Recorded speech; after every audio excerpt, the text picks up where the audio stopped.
Now they say they may charge more than 500 people. So these charges are still coming. We get 5 or 6 a day, sometimes more, sometimes less.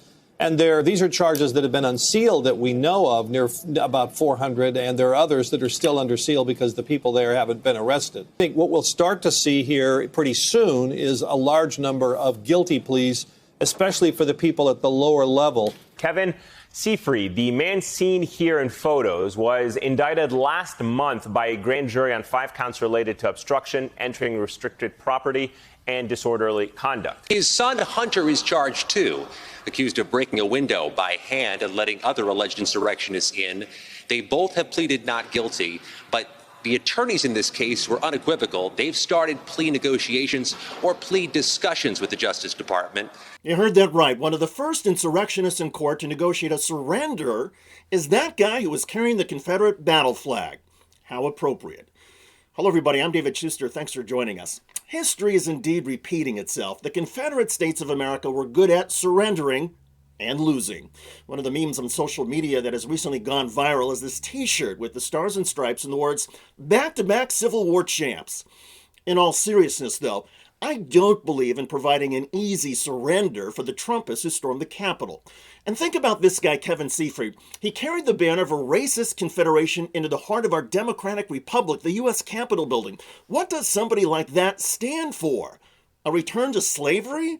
A breakup of the United States? I've heard from a few Trump folks who defend the Confederate battle flag. They say it merely represents Southern heritage and individual state sovereignty. That's BS.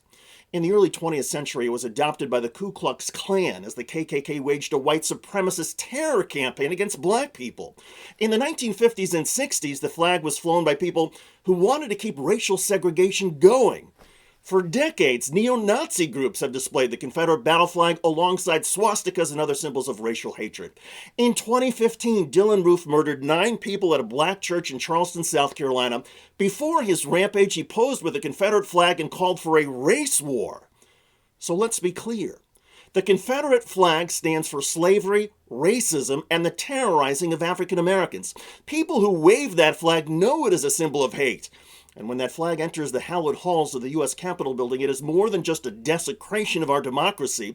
It is a real searing and painful act of treason.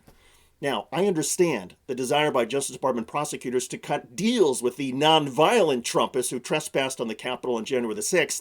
Prosecution resources should be focused on charging and convicting the people who engaged in violence. However, in the case of Kevin Seafried, I hope that any deal still requires him to spend time behind bars. His actions were beyond disgraceful and repugnant. And even if he's an ignorant coward who, like the Confederacy, now understands that he lost and lost badly, a slap on the wrist is not enough. In this country of ours, an insurrection and an effort to destroy our republic cannot be forgotten. Too much is at stake, and the entire nation is watching how these trials against the insurrectionists play out. The Confederate battle flag is uniquely evil, and anybody who would defile our democracy with it in the U.S. Capitol building should be jailed for years.